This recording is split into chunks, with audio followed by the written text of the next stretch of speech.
आशीष के कारण बनने के लिए हम मिलकर प्रार्थना करेंगे। सो अक्सर हर गुरुवार को क्या होता है, बाइबल स्टडी होता है, बाइबल के अंदर का बातों को हम सीखते हैं, समझते हैं। तो आज पिछले कुछ समय से हम ऐसा कर रहे हैं कि कोई कोई गुरुवार किसी घर में प्रार्थना रखते हैं।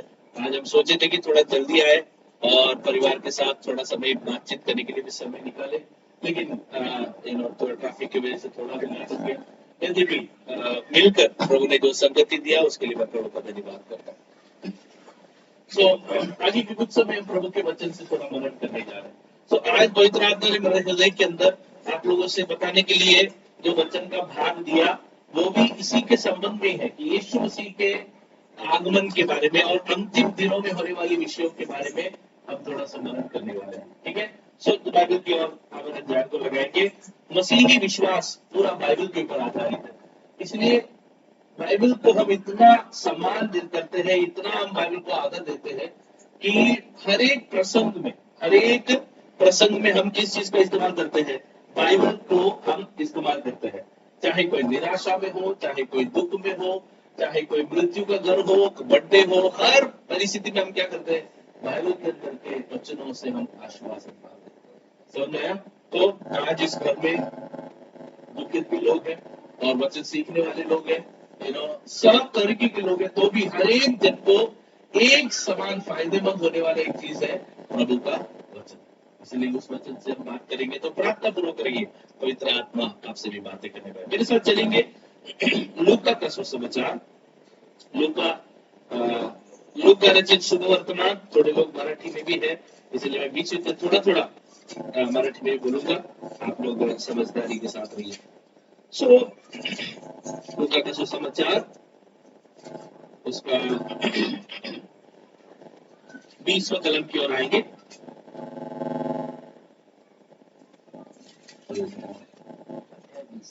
इक्कीस अध्याय 21 की ओर आएंगे और साथ साथ में हम वॉइस ब्रेक हो रहा है क्या? अभी भी वॉइस ब्रेक हो रहा है? जैसे एक बार कंफर्म कीजिए, वॉइस अभी भी ब्रेक हो रहा है क्या करके।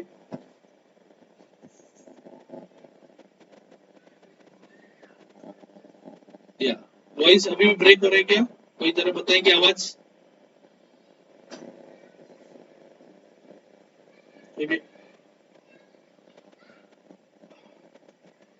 वॉइस अभी भी ब्रेक हो रही है क्या?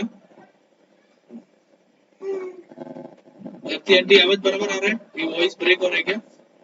आवाज नहीं आ रहा है? हाँ ठीक है, अच्छा वो बता दिया। एक मिनट, क्लियर नहीं है, एक मिनट।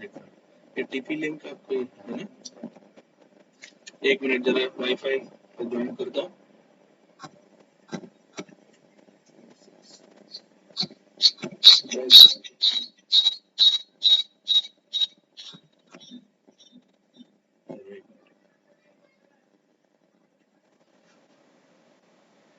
एक मिनट, सब लोग लाइन पे रहना।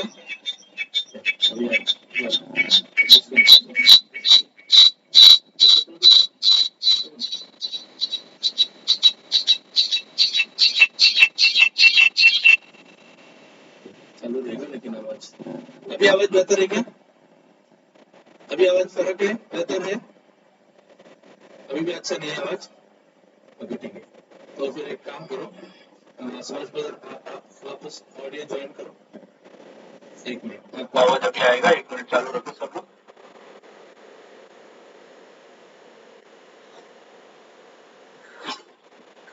सबका आवाज आना चाहिए। प्रेयर लाइन में आवाज आ रही है? आवाज तो क्लियर है ना? अभी आवाज क्लियर है? हेलो, आवाज क्लियर है क्या? भारती आंटी अभी आवाज क्लियर है क्या? थोड़ा सा क्लियर आ रहा है? ठीक है, फोन लाइन पे बोलो। संदीप आवाज आ रही है क्या? संदीप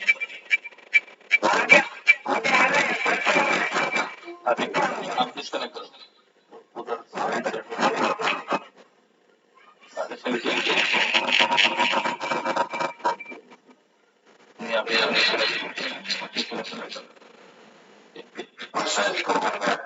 हाँ इको इधर से आ रहा है, वो आप डिस्कनेक्ट कर दो। एक मिनट, अभी क्लियर है क्या? कंफर्म करो। अभी अभी क्लियर हो गया? ओके, मैं वाईफाई ज्वाइन किया इसलिए एक minute sir.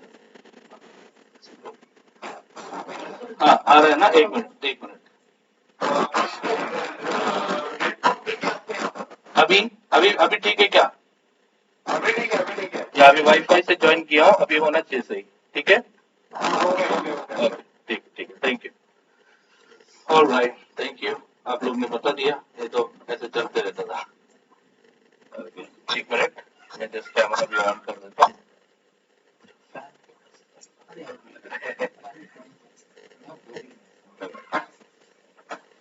Praise the Lord, praise the Lord, praise the Lord.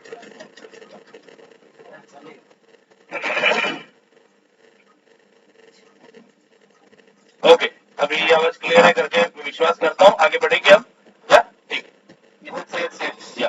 सो लूका का रचित सुसमाचार की ओर आएंगे, उसको 21वां अध्याय में पहले आएंगे, और साथ साथ में हम मत्ती रचित सुसमाचार उसका 24वां अध्याय, ऐसे दो वचनों से हम थोड़ा मनन करने वाले हैं।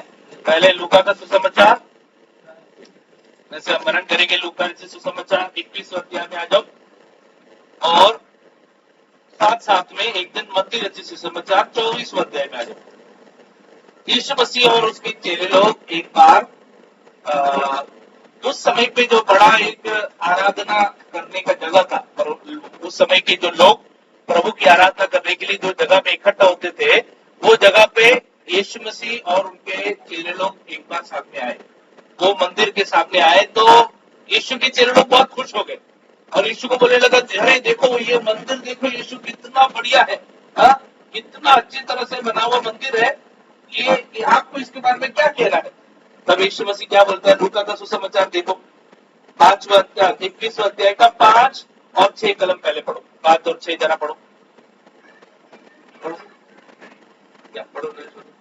जब कुछ लोग हाँ मंदिर के विषय में कह रहे थे हाँ कि वह कैसे सुंदर पत्थरों और भेंट की वस्तुओं से संवारा गया है, हाँ, तो उसने कहा, यीशु ने कहा, वो दिन आएगा जिनमें वह सब जो हाँ तुम देखते हो हाँ उनमें से यहाँ किसी पत्थर पर पत्थर भी न छूटेगा, किसी पत्थर पर पत्थर भी ना छूटेगा। बहुत खूबसूरत दिखने वाला जो जो एक मंदिर था, उसको देखकर जब बाकी के चेले लोग बोल रहे थे कि बहुत बढ़िया है, बहुत अच्छा है, यीशु मसीह बोलते हैं, देखो ये जो आपको दिख रहा है ना, वो एक पत्थर पर एक पत्थर बैठे ही नहीं रहेगा, पूरी तरह से नाश हो जाएगा करके यीशु मसीह लोगों को बोलता है। तो ये जब सुना तो यीशु के चेले लोग परेशान हो गए, क्या बात कर रहे हैं? इतना बड़ा मंदिर, इतना बड़ा जो स्थान जहाँ पर लोग आराधना करने के लिए, जहाँ प्रभु की स्तुति करने के लिए इकट्ठा होते, वो जगह अगर टिक नहीं सकता तो इसका मतलब बहुत बड़ा कुछ तो विपत्ति आने वाला है। ये सोचकर लोग थोड़ा टेंशन में आ गए, चेले लोग टेंशन में आ गए। तब यीशु के चेलों ने यीशु से एक सवाल पूछा। अब लूका का सुसमाचार में वो सवाल इतना क्लियर नहीं है। चलो देखो 7वां कलम में आ जाओ तो आपको दिखाई देगा सवाल क्या है करके पढ़ो। उन्होंने उससे पूछा, हे गुरु ये सब कब होगा? हाँ।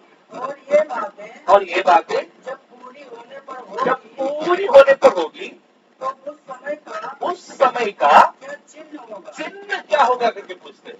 लेकिन ये जो सवाल और थोड़ा क्लियर समझने के लिए 24 मत्ती का सुसमाचार में आ जाओ, वहां पर यीशु के चेलों ने यही घटना में यीशु मसीह को क्या सवाल पूछा करके और थोड़ा स्पष्ट रूप से हमें वहां दिखाई देगा। 3 सवालों को यीशु के चेलों ने पूछा। देखो ध्यान से 24वां अध्याय उसका 3रा कलम। जब वह जैतून पहाड़ पर जब वो लोग जैतून पहाड़ पर बैठे थे तो चेलों ने एकांत में आकर यीशु के पास आकर कहा, हमें बता। पहला सवाल है, हमें बता कि ये बातें कब होगी? कौन सी बात है? मंदिर टूटने के बारे में आपने बात की, यीशु ये कब होगी? पहला सवाल है कि यहूदियों का मंदिर टूटने का काम कब होगा, ये पहला सवाल। अगला, तेरे आने का। दूसरा सवाल है, तेरे आने का और जगत के अंत का क्या चिन्ह होगा, ये है दूसरा सवाल। अब तीसरा, अब तो वहीं पे और एक सवाल था, तेरे आने का और जगत के अंत का। दो सवाल है एक्चुअली, का चिन्ह क्या होगा और जगत के अंत का चिन्ह क्या होगा।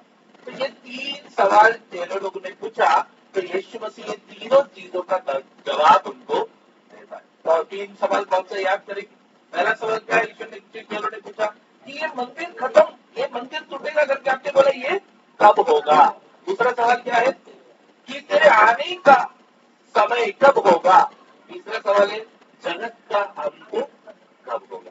ये तीन सवाल के ऊपर आज हमने थोड़ा वर्णन करने जा रहे हैं, है ना।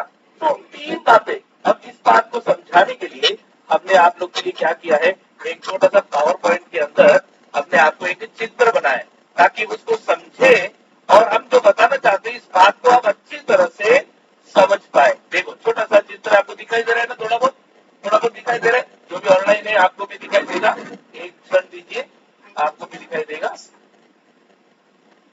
ओके, वेरी गुड, आपको भी दिखाई दे रहा है, विश्वास करता हूं। ठीक है, देखिए ध्यान से, यहाँ पर यीशु मसीह का आगमन और भविष्य की बात है, जिसके ऊपर हमने एक छोटा सा चित्र बनाया। शुरुआत का जो हिस्सा है पुराना नियम करके लिखा है ना, ये शुरुआत का हिस्सा क्या है, पुराना नियम। बाइबल के अंदर आदि में परमेश्वर ने मनुष्य को बनाने से लेकर आगे समय तक, कौन सा समय तक, यीशु मसीह का जन्म का समय, ये पूरा समय को हम बोलते हैं पुराना नियम। क्या बोलते हैं उसको, मतलब बोलो पुराना नियम। उसके ऊपर हम गहराई में बात नहीं कभी सीखेंगे। तो मुख्य बात इधर है, इसलिए मैं जल्दी से दोहराता हूँ। ये है पुराना नियम। उसके बाद यीशु का जन्म हुआ, यीशु का जन्म यहाँ पर हुआ। यीशु का जन्म होने के बाद कुछ समय के लिए यीशु मसीह का जीवन 33.5 साल यीशु मसीह दुनिया में जीवित रहा। उसके बाद क्या हुआ, यीशु मसीह क्रूस पर चढ़ाया गया। देखो यीशु मसीह यहाँ पर क्रूस पर चित्र के रूप में आपको समझाने को प्रयत्न करो। यीशु मसीह का क्रूस पर चढ़ाए जाने का अनुभव यहाँ पर हुआ।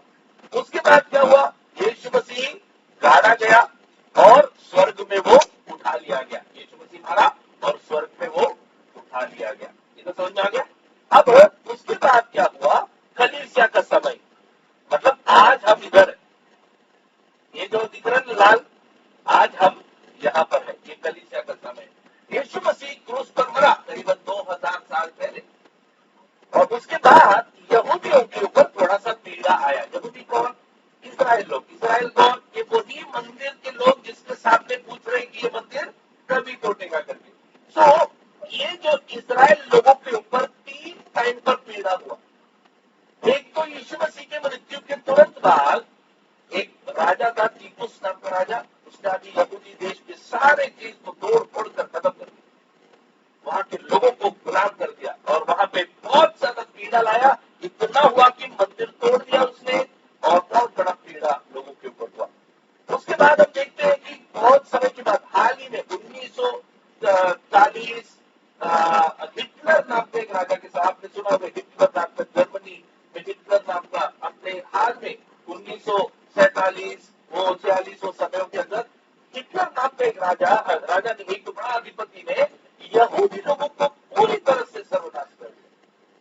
लेकिन वो लोग खत्म नहीं हुए। क्यों नहीं खत्म है पता है, क्योंकि बाइबल के अनुसार वो लोग परमेश्वर के चुने हुए लोग हैं, इसलिए उनका जीवन कभी भी खत्म हो ही नहीं सकता है। परमेश्वर उनकी रक्षा करता है। यहूदियों पर पीड़ा पहले तो हुआ, फिर अगला पीड़ा यहूदियों के ऊपर हिटलर नाम के राजा के समय पर भी हुआ।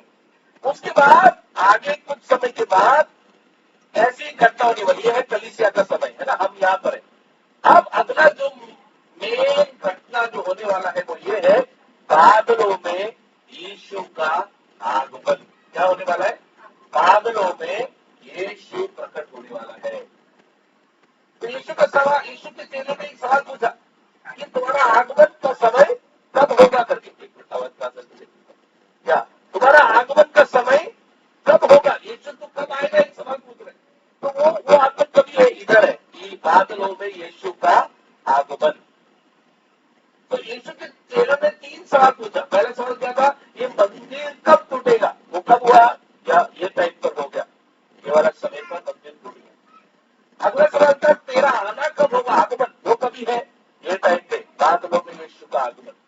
अगला सवाल है धरती का, जगत का अंत कब होगा, वो किधर है, जगत का अंत, इधर लास्ट में जगत का अंत। तो ये तीनों चीजों के बारे में यीशु मसीह इस भाग में बोलते हैं, है ना। मैं संक्षिप्त में बताता हूँ ताकि आप जल्दी से समझ पाएंगे। तो पहला सवाल है यीशु का आगमन कब होगा, उसका जवाब यीशु मसीह देता है। देखो आ जाओ लूका का सुसमाचार में,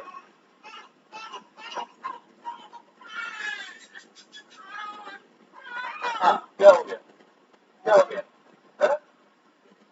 चलो 10वां कलम से देखो, लूका 21 का 10वां कलम से देखो तो आपको समझ जाएगा। लूका 21 का 10वां कलम पढ़ेंगे मतलब। तब उसने उनसे कहा, तब यीशु ने चेलों से कहा, क्या कहा, जाति पर जाति, जाति पर जाति, राज्य पर राज्य राज्य पर राज चढ़ाई चढ़ाई करेगा। करेगा। मैं पूछना चाहता हूँ आज ये हो रहा है कि नहीं, आपस में लड़ाई, है ना? हाँ, है ना? रूस राज्य यूक्रेन के साथ इस समय पर बड़ा सा अंतरराष्ट्रीय लड़ाई हो रही है। एक मिनट आप कहाँ जा रहे हैं? जरूरी काम के लिए जा रहे हैं? जरूरी काम के लिए? हाँ, कॉपी हाँ हाँ जाओ दोनों जाके जल्दी। ओके, अंतरराष्ट्रीय तौर पर इतना लड़ाई, इतना झगड़ा, यहाँ तक कि कौन सा देश कभी आतंकी बनेगा करके हम कभी भी कल्पना नहीं कर सकते ऐसे युग में आज हम आप होंगे।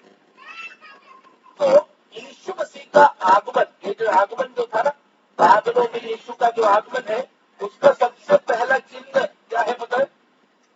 यीशु मसीह का आगमन जिसके बारे में यहाँ पर लिखा हुआ है, वो आगमन का सबसे पहला चिन्ह क्या है बताए? सबसे पहले चिन्ह ये आपने पढ़ा, राष्ट्र आपस में लड़ाई करेंगे, देश आपस में लड़ाई करेंगे। तो आज हो रहा है, पढ़ो वो बात वापस पढ़ो 10वां कलम। तब उसने उनसे कहा, हाँ, जाति पर जाति और राज्य पर राज्य चढ़ाई करेगा। जाति पर जाति और राज्य पर राज्य चढ़ाई करेगा, लड़ाई करेंगे, ये लोग कभी भी युद्ध में जाएंगे।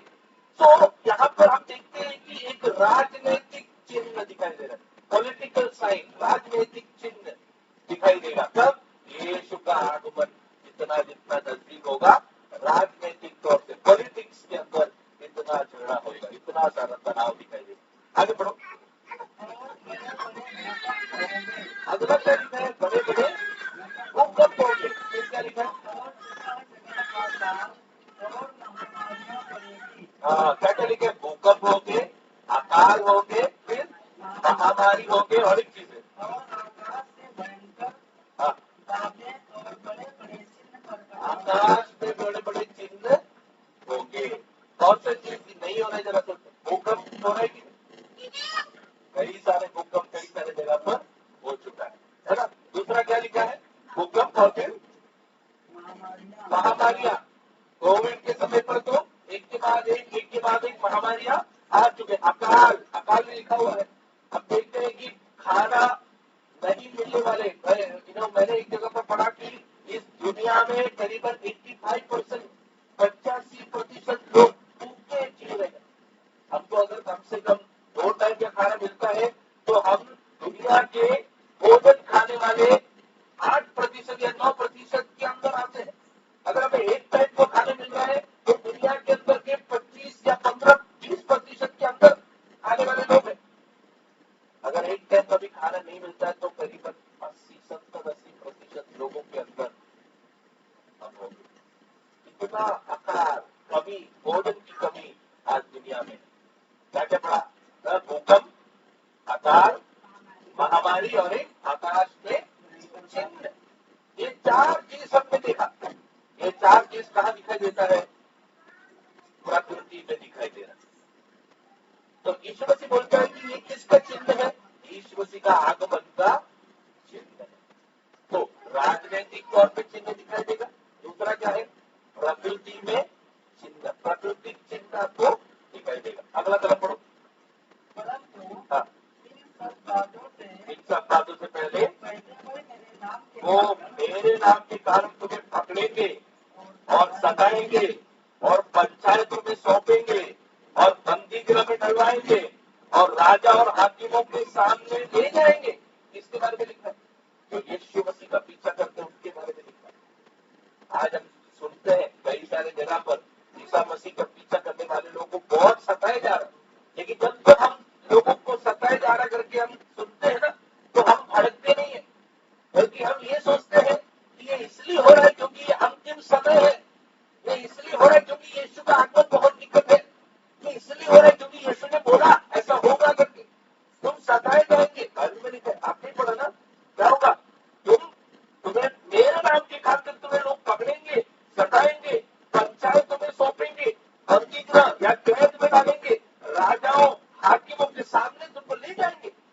इसलिए जगह जगह पर कई सारे मसीह लोगों को मार डाला जा रहा है, पीड़ाएं हो रही उनके ऊपर। उस समय पर हम ये प्रार्थना करते हैं कि लोगों को प्रभु धीरज दे, प्रभु लोगों को धैर्य दे, ताकि वे लोग विश्वास से वो पीछे न हट जाए। जब उनके जीवन में सताव आए कभी भी वो लोग अपने विश्वास को त्यागने वाले न बने, बल्कि अपने विश्वास में स्थिर रहने वाले बने। क्यों बताएं? क्योंकि ये धार्मिक चिन्ह है जो दिखाता है कि यीशु जल्द से जल्द आने वाला है। 3 प्रकार का चिन्ह बताया जाए। पहला क्या है? राजनैतिक चिन्ह। राजा लोग, हाकिम लोग, जाति जाति, राजा राजा आपस में लड़ाई कर रहे, राजनीतिक चिन्ह दिखाई दिया। दूसरा चिन्ह क्या था?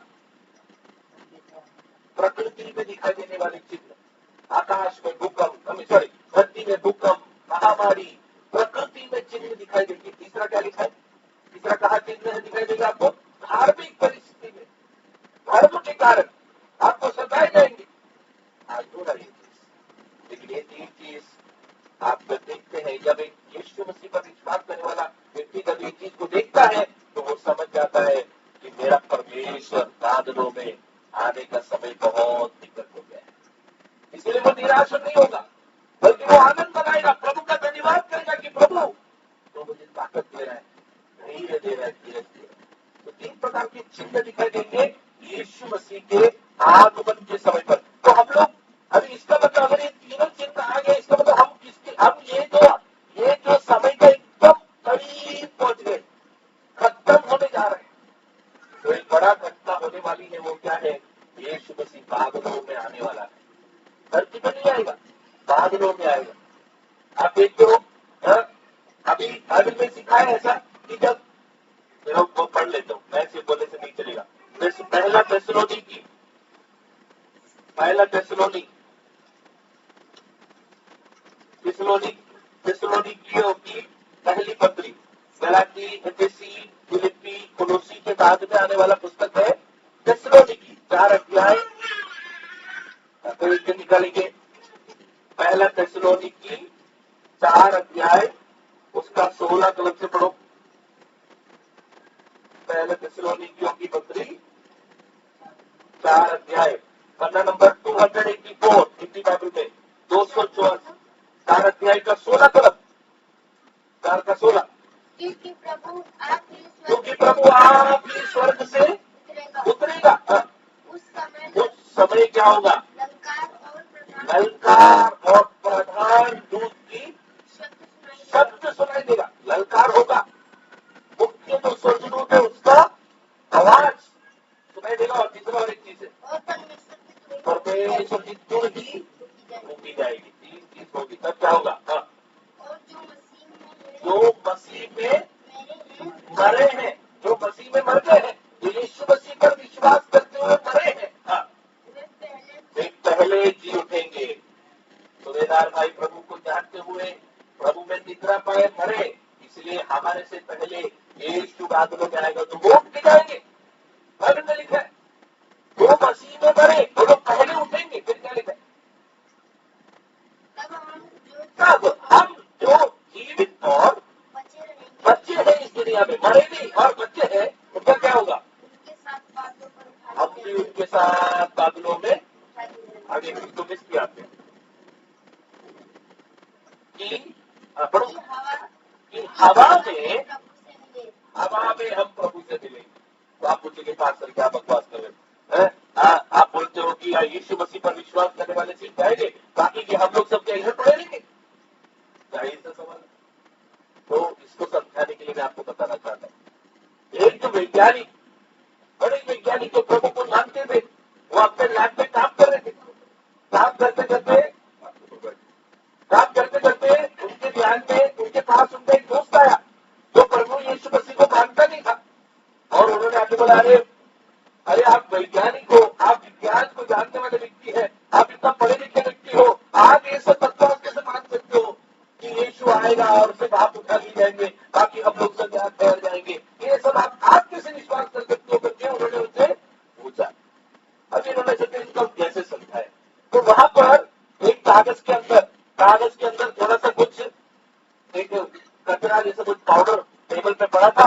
तो ये जो वैज्ञानिक था उन्होंने क्या किया, वो कागज उनको दिया, बोला कि अरे कचरा आग में रखे को। तो उन्होंने उसके अंदर जो भी था वो लेकर उधर जो एक फ्लावर पॉट था, या फिर फ्लावर पॉट क्या बोलते, गमले का एक छोटा सा पॉट था, है ना, जिसके अंदर फूल पौधे, एक छोटा पौधे का पॉट था, उसके ऊपर मिट्टी था, उसके ऊपर फेंक दिया कचरा, है ना, वो फेंक दिया। और फिर एक दोस्त के साथ काफी समय बात करते करते अचानक से याद आया, अरे जो चीज मैंने आपको दिया मैं गलती से आपको दे दिया, फेंक दिया, अरे हम क्या करें, अभी जरूरी था वो। अभी बोले आप क्या बात कर रहे हो, आप ऐसे कैसे गलती कर सकते हैं, जो जरूरी चीज था तो आपने मुझे क्यों दिया फेंकने के लिए। नहीं, आप भूल के निकाले, प्लीज प्लीज, थोड़ा लोखंड का टुकड़ा था वो, और मुझे बहुत जरूरी था वो, लोखंड के छोटे छोटे टुकड़े बनाए थे उन्होंने।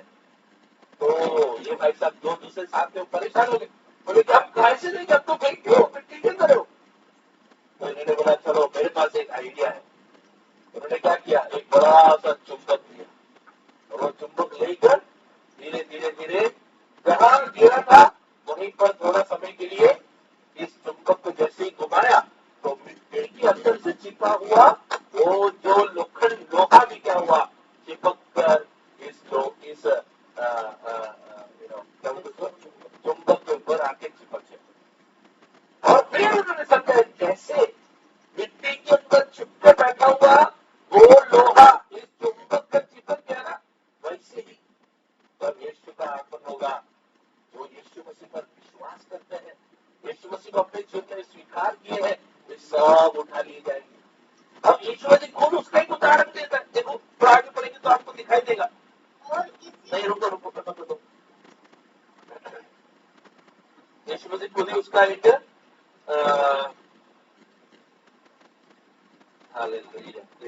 मैं बताता हूँ,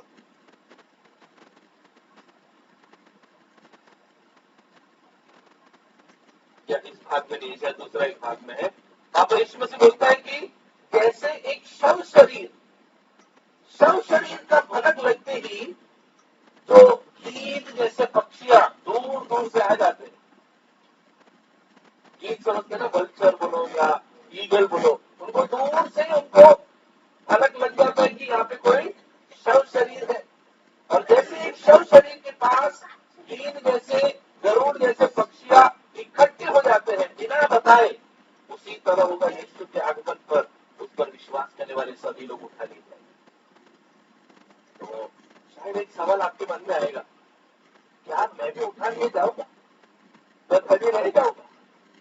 आपको पता है प्रभु यीशु मसीह ने आज, जब तक हम इस युग में है, जब तक हम इस वाले युग में है, कलीसिया के युग में है, करो तो बाकी लोग के लिए मैं दिखाना चाहता हूँ, यार एक मिनट, जब तक ये कलीसिया का समय में हम है, जब तक ये टाइम पे हम जीवित है, तब तक के लिए प्रभु ने दरवाजा खुला रखा। कौन सा दरवाजा? स्वर्ग में जाने का दरवाजा। और वो दरवाजा हर एक जन के लिए खुला रखा है। यूहन्ना 3:16 में से लिखा है, परमेश्वर ने जगत से ऐसा प्रेम रखा कि उसने अपना पुत्र यीशु को दुनिया में दे दिया, ताकि जो कोई जात भेद कुछ नहीं, धर्म कुछ नहीं, जो कोई उस पर विश्वास करे उसको स्वर्ग राज्य का वारिस बन सकते। जो भी व्यक्ति इस दुनिया में अपने जीवन में यीशु मसीह को जगह देगा, आज से वो स्वर्ग राज्य का भागीदार बन जाएगा। तो परमेश्वर ने ये चीज आज फ्री में सबको किया, आज दरवाजा सबके लिए फ्री में खुला है। आज जब प्रभु ने फ्री में रास्ता खोला है, और इस फ्री में जो सुविधा प्रभु ने दिया है स्वर्ग राज्य का अंग बनने का, वो फ्री वाला चीज हम तुच्छ मानेंगे तो हमें आगे मौका मिलेगा। इसलिए अगर अभी तक मुझे सुनने वाले आप में से किसी ने अब तक अपने जीवन में यीशु मसीह को स्थान नहीं दिया है, आज ये प्रार्थना खत्म होने से पहले प्रभु को बोलो, यीशु मसीह मैं तुझे मेरे हृदय में स्थान देता हूँ, ताकि तू जब बादलों में आएगा मेरा आत्मा भी तेरी आवाज को सुन पाए और हम भी उठा ली जाए। बाइबल सिखाते क्या है, वो समय पर ऐसा होगा कि दो व्यक्ति समझो गाड़ी चला रहे हैं, गाड़ी चलाने वाला अगर यीशु को जानने वाला व्यक्ति है तो जैसे यीशु आएगा तो क्या होगा, वो तो गायब हो जाएगा। ड्राइवर बिना वाला गाड़ी क्या होगा, सीधा जाकर किधर न किधर जाके रोक देगा। ये होने वाला घटना है। जरा सोच के देखो, एरोप्लेन में आपको पता है एरोप्लेन में दो ड्राइवर लोग क्यों है, दो ड्राइवर लोग एरोप्लेन, क्योंकि वो लोग ये मानते हैं कि यीशु मसीह के आगमन पर एक हो सकता है तो कम से कम दूसरा व्यक्ति रहेगा उसको संभालने के लिए। ये हकीकत दुनिया मानती है कि यीशु मसीह बादलों में आने वाला एक बड़ा घटना आदमी को कल जरूर होने वाला है। इसलिए एयरप्लेन में भी दो पायलट, पायलट और को पायलट है।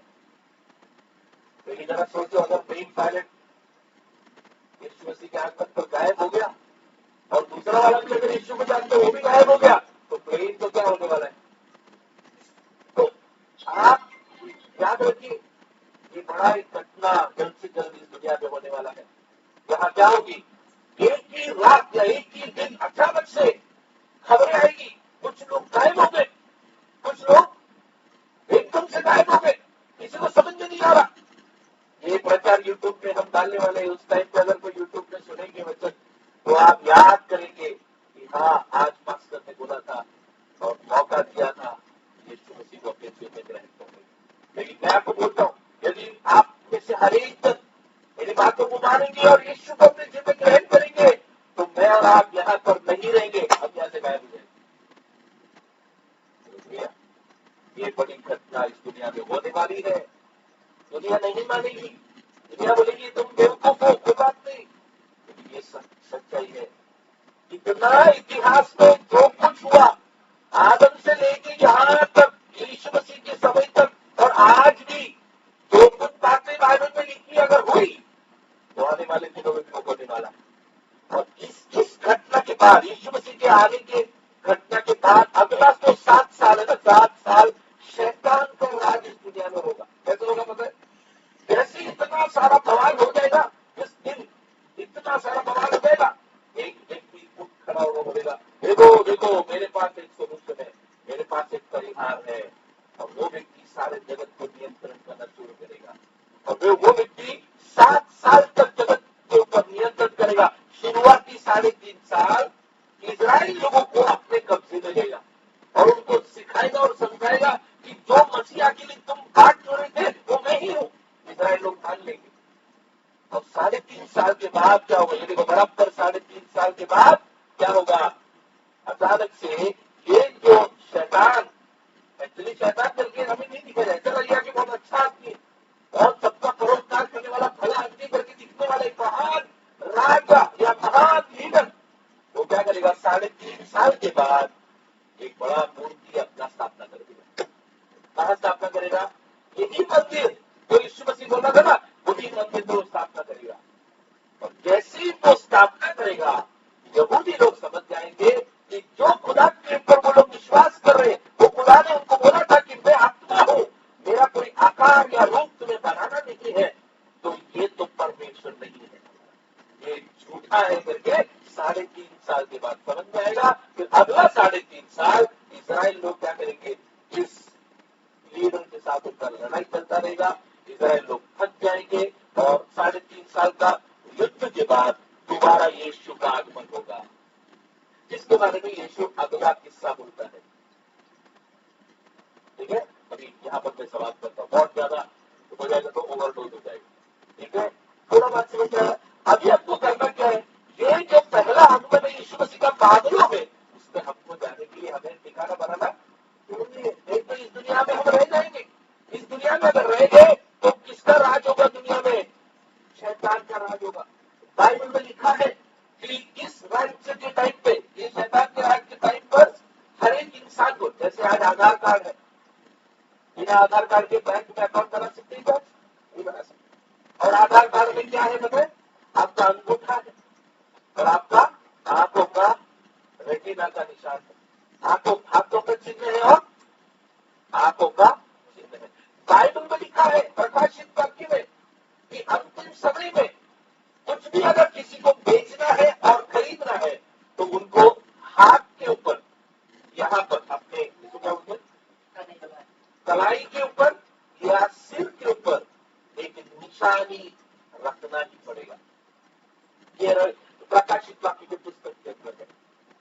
विषय है, समय नहीं इसलिए मैं नहीं लगता। एक समय आएगा आपको कुछ भी राशन खरीदना है, दिखाओ आपका हाथ का निशानी या सिर के ऊपर का निशानी। आप दिखाएंगे नहीं तो आपको राशन नहीं मिलेगा, गैस नहीं मिलेगा, दुनिया का कुछ भी चीज, बैंक अकाउंट आपका बंद हो जाएगा, सब बंद हो जाएगा। ऐसा एक दिन आने वाला है। आपको पता है आज अमेरिका में नए जन्म होने वाले बच्चों को एक ऑप्शन डॉक्टर लोग देते हैं। वो क्या है पता है? उनके शरीर में एक छोटा सा चावल का दाने जितना चिप वो लोग लगा सकते हैं। जापान में और कई सारे राज्यों में शुरू हो चुका है। ऑफिस में जाने वाले लोगों को एक चिप अपने शरीर में वो लोग लगा सकते हैं। अभी ऑफिस में जाएंगे आईडी कार्ड दिखाना पड़ता है ना? कोई भी दफ्तर में जाकर आईडी कार्ड, अगर आईडी कार्ड हो गया तो या आधार कार्ड हो गया तो फिर बनाने का चक्कर। इससे अच्छा है कि ये चीज को एक चिप में डाल दो और आपके शरीर में डाल दीजिए, तो आप जिधर जाएंगे आपको सिर्फ चिप दिखाना है, आपको क्रेडिट कार्ड दिखाना नहीं है।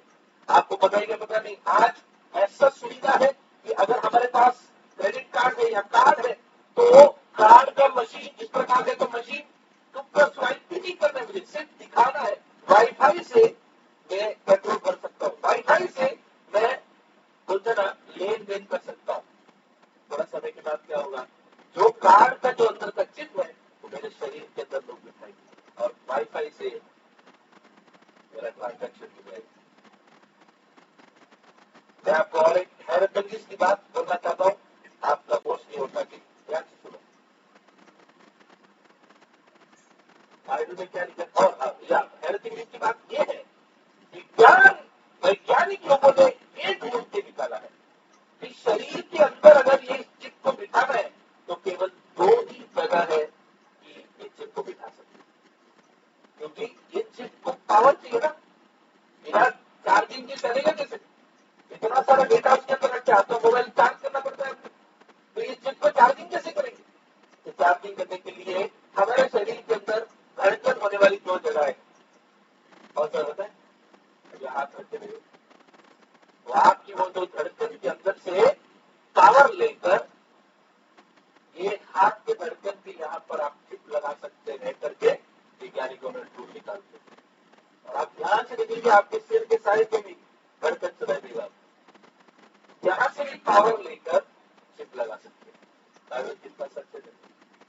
बाइबल के अंदर 2 ही जगह बताया था, हाथ का ये क्या बोला, कलाई या सिर के ऊपर निशान, 2 बाइबल के अंदर बताया गया।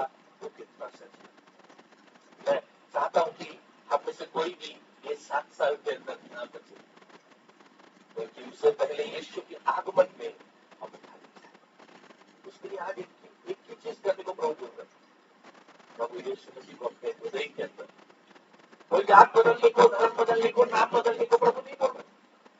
प्रभु बोलते आपके दिल के अंदर यीशु मसीह को रखोगे तो आज से आप स्वर्ग राज्य के वारिस करेंगे। इतना आसान तरीका आज प्रभु ने जब दिया है, जिसको हम तुच्छ ना माने।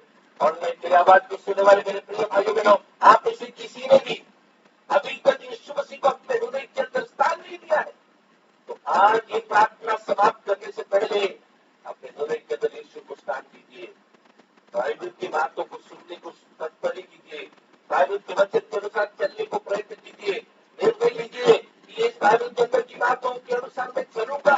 अगर इतिहास में बाइबल की बातें सच निकली, आपको पता है प्रकाशित वाक्य में एक और चीज लिखा है कि जो अंतिम समय में ये जो युद्ध होगा, ये युद्ध की शुरुआत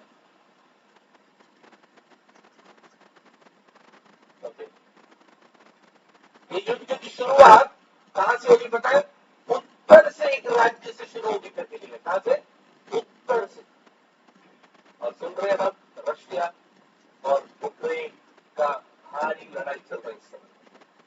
ये सारी चीजें इस बात को बता रही कि यीशु का आगमन बहुत, इसलिए हम इस बात को नजरअंदाज ना करें, बल्कि यीशु के आगमन के लिए तैयार होते हुए प्रभु को बोलेंगे, प्रभु मैं तेरे लिए जीना चाहता हूँ, मेरे पापों को क्षमा कर। मैं ये विश्वास करता हूँ कि यीशु मसीह तो मेरे लिए मरा है, करके मैं विश्वास करता हूँ। देखो यीशु मसीह दुनिया में करीबन 2000 साल पहले आया और हमारे पापों के लिए सूली पर मरा। उसकी मृत्यु से हमें क्या मिला? हमें पापों से मुक्ति मिला, श्रापों से मुक्ति मिला, बीमारी से छुटकारा मिला, तो हमें करना क्या है? प्रभु मैं ये विश्वास करती हूँ, मैं करता हूँ कि तू मेरे पापों के लिए सूली पर मरा। अब जब यीशु ने हमारे पाप उठा लिए तो हम क्या बन गए? निष्पाप बन गए। प्रभु ने हमारे दोष उठा दिए तो हम क्या बन गए? निर्दोष बन गए। प्रभु ने हमारा कलंक हटा दिया तो हम निष्कलंक बन गए। इतना बड़ा सौभाग्य प्रभु हमें दे रहे, तो हमें ये सौभाग्य को तुच्छ नहीं मानना। हम अपने आप को समर्पण करेंगे, किसी को पूछने की जरूरत नहीं है। यीशु मसीह को अपने दिल में स्वीकार कीजिए, आज से आपका जीवन बदल जाएगा। आज से आप प्रभु के राज्य के अंग बन जाएंगे। आज यीशु मसीह को अपने दिल में स्वीकार कीजिए, अपने हृदय में स्थान दीजिए। यीशु से बोलिए, प्रभु मैं ये विश्वास करती हूँ या विश्वास करता हूँ कि तू मेरे लिए सूली पर मरा। और जिस समय पर आप विश्वास करते हो, आज से परमेश्वर की आत्मा आपके अंदर वास करेगी और यीशु का बादलों में आएगा। परमेश्वर की आत्मा की ताकत से आपकी स्वर्ग में उठाई जाएगी, कहीं हम रह ना जाए। हम अपने आंखों को बंद करके प्रार्थना करें। धन्यवाद ईश्वर। स्वर्गीय पिता, जो वचन हमने सुना, उस वचन के सामने हम अपने आप को जरा समर्पण करते हैं। इस वचन के सामने हम परिवारों को, हम सारे भाई बहनों को हम समर्पण करते हैं। हमारे हर एक व्यक्तिगत जरूरतों को तो जानते हैं, इसलिए धन्यवाद। इस समय पर आज हम ये मानते हैं कि बादलों में तो आने वाला है और बादलों में प्रकट होने का वो समय बहुत निकट हो गया है। राजनीतिक चिन्ह हम देख रहे हैं, धार्मिक चिन्ह हम देख रहे हैं, प्रकृति में चिन्ह हम देख रहे हैं। इन चिन्ह से हम डरना नहीं चाहते, बल्कि हम और प्रभु के ऊपर आशा रखते हुए यीशु के आगमन की तैयारी के साथ जीना चाहते हैं। हमारे पापों को क्षमा करते हुए पवित्र लहू से हमें लोग शुद्ध कर रहा है। हाँ प्रभु, तू ही हमें सहायता करने वाला परमेश्वर से धन्यवाद, तू ही हमें शक्ति देने वाला परमेश्वर से धन्यवाद। यहाँ जुड़े हुए सारे भाई बहनों को एक और मौका दीजिए प्रभु, ताकि वे लोग स्वर्ग राज्य के अंग बन जाए, प्रभु के भवन का अंग बन जाए। आज से यीशु मसीह को अपने दिल में स्वीकार करते हुए आगे बढ़े। यदि कोई ऐसा व्यक्ति है जो आज पहली बार अपने हृदय के अंदर यीशु मसीह को स्वीकार करना चाहते हैं, तो मेरे साथ मेरे पीछे इस प्रार्थना को आप बोल सकते हैं। हे प्रभु यीशु, आज से मेरे जीवन में मैं तुझे स्थान देता हूँ। मैं विश्वास करता हूँ या करती हूँ कि तू मेरे लिए सूली पर मरा, मेरे पापों को तूने उठा लिया, मेरे श्रापों को तूने उठा लिया। इसके लिए मैं धन्यवाद करता हूँ प्रभु। हम तुझसे और प्रेम करेंगे, हमारे पापों को क्षमा कर, तेरे पवित्र लहू से हमें धो दे, शुद्ध कर दे, हमारे श्रापों को दूर कर प्रभु। हमारे अंदर की सारी शैतानी ताकतों को हम त्याग देते हैं और पवित्र आत्मा वो आकर हमारे दिल में वास कर। आज से मेरा जीवन नया बन जाए, यीशु मसीह के नाम से आमीन। हालेलुया। यदि आपने प्रार्थना किया, यदि आपने प्रार्थना किया है तो मैं आपके लिए एक प्रार्थना करना था। स्वर्गीय पिता परमेश्वर, इस प्रकार प्रार्थना किए हुए सारे भाई बहनों को तेरे हाथों में सौंपते हैं। हर एक के ऊपर तो अपने आशीषों को दे, यीशु मसीह को अपने जीवन में ग्रहण करते हुए यीशु के आगमन की तैयारी के साथ जीने के लिए हर एक को तू सहायता कर। पिता पुत्र पवित्र आत्मा के नाम में सबको हम आशीष करते हैं। तेरे आगमन की तैयारी के साथ जीने के लिए हर एक को सहायता कर। यीशु प्रभु के बहुमूल्य नाम से हम मांगते हैं, आमीन आमीन। प्रभु ने हमें सहायता की, इसलिए प्रभु को धन्यवाद करेंगे। धन्यवाद धन्यवाद धन्यवाद धन्यवाद धन्यवाद धन्यवाद धन्यवाद धन्यवाद। पिता परमेश्वर का प्रेम, पुत्र यीशु मसीह का अनुग्रह, पवित्र आत्मा की संगति हम सबके साथ, दुनिया भर के सारे संतों के साथ हमसे लेकर हमेशा तक होते रहे। आमीन। बोलो प्रभु यीशु मसीह की, बोलो प्रभु यीशु मसीह की, बोलो प्रभु यीशु मसीह की जय। Praise the Lord. प्रभु सबको आशीष करे। और एक बार